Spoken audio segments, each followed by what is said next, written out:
Aristóteles y la fotografía dórica. El vínculo más famoso entre Aristóteles y la fotografía es haber descubierto el fenómeno óptico que después de siglos se reconocerá como la cámara obscura. Sin embargo, la relación con el filósofo griego puede ir más allá del ámbito técnico, que si bien es importante, no es el único que nos ayuda a comprender el fenómeno de lo fotográfico. Por ello, Aristóteles puede extendernos la mano, ofrecernos escritos como la Poética y empujarnos a ver el movimiento de la periferia al centro que recorre la fotografía. Como veremos, se trata de un movimiento muy similar al que caracterizó los inicios de la comedia griega. Suena descabellado, pero existe un lado de la fotografía que, como los orígenes de la comedia, se sitúa en la periferia de los centros de legitimación cultural.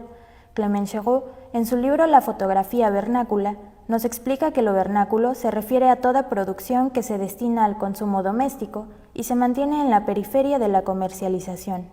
En este sentido, una de las principales zonas de la fotografía vernácula es la familia. Retratos de primeras comuniones, fotografías de boda, las imágenes tomadas en los pueblos y principalmente toda la producción de los amateurs.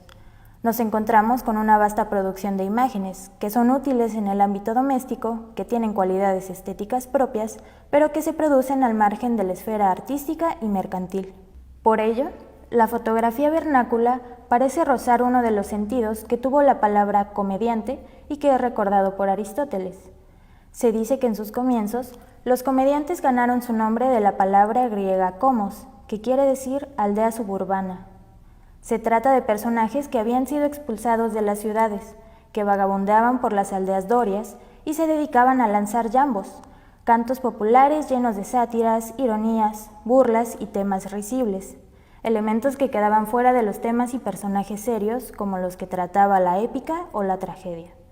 Además, el verso yámbico se caracteriza por su ritmo cercano al que tenemos en nuestras conversaciones diarias, un ritmo espontáneo y simple en su composición, de modo que si buscáramos la fotografía que lanza yambos dóricos, la que no es producida con pretensión artística, sino a modo de improvisación cotidiana, popular y que se encuentra en la periferia de los centros culturales, tendría que ser la fotografía vernácula. Hay otro rasgo que nos permite dar un tirón desde los tiempos de Aristóteles. Nos referimos al hecho de que la cultura griega prestó atención bastante tarde a esa forma espontánea y popular que fue la comedia en sus inicios. En efecto, mientras que los griegos conocían los principios de la tragedia y quienes habían abonado en cada una de sus partes, en el caso de la comedia se les había escapado, debido a que no se le había tomado en serio desde el principio. Esto ocasionó que se comenzaron a recordar los primeros poetas cómicos hasta el momento en que ya se tenían estructuras y formas propias de la comedia, proporcionadas por quién y en qué momento lo ignoraban. El destino de la fotografía vernácula no ha sido muy diferente. Así lo deja ver Clément Chérot cuando apunta que la fotografía doméstica y amateur ha sido la más despreciada por los centros de legitimación cultural. Una de las razones es que en dichos centros se ha considerado que las imágenes de esta clase no tienen calidad, siendo producidas sin voluntad artística. Durante el siglo XIX en Francia, por ejemplo, se había hecho indispensable que los fotógrafos limitaran sus copias impresas, que hicieran prueba de maestría técnica, coherencia estilística y sobre todo de intencionalidad artística. A decir verdad, se trata de una situación bastante contradictoria, ya que la llegada de la fotografía había hecho vacilar justamente tales nociones tradicionales. Laszlo Moholy-Nagy nos recuerda que las prácticas que trataron de dar a la fotografía un estatus artístico estaban influidos por los conceptos estéticos de la pintura, y en este punto, Moholy-Nagy llama la atención sobre el ámbito excéntrico en que se producen fotografías sin la preocupación de darles algún carácter artístico. Este sería el caso de las investigaciones científicas, trabajos policiales, reportajes y álbumes de familia. Por lo tanto, como sucedió con los inicios de la comedia griega, las estructuras y formas propias de la fotografía vernácula también han pasado un tanto desapercibidas, sobre todo cuando solo se ha ponderado a las imágenes que buscan inscribirse en los parámetros del arte.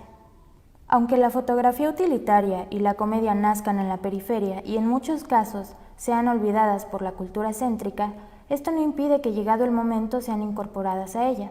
Sin embargo, Esta incorporación solo puede darse a partir del momento en que lo periférico pierde su utilidad original y se encuentra, por así decirlo, fuera de servicio.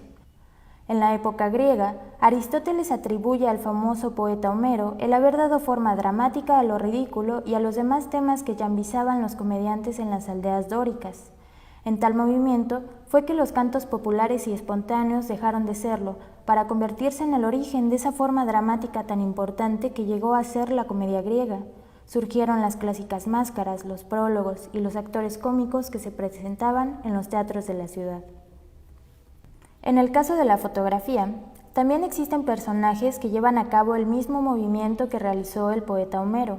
En efecto, el último rasgo que da el carácter vernáculo a una fotografía es el punto en que ella queda fuera de servicio, y es hasta ese momento en que comienza a ser tomada en consideración por los artistas y los profesionales del arte. Dicho de otro modo, cuando la fotografía de un cumpleaños o de una boda ya no tiene su lugar en un álbum familiar, o cuando las imágenes de un reportaje o trabajo policial ya no sirven en tales instancias.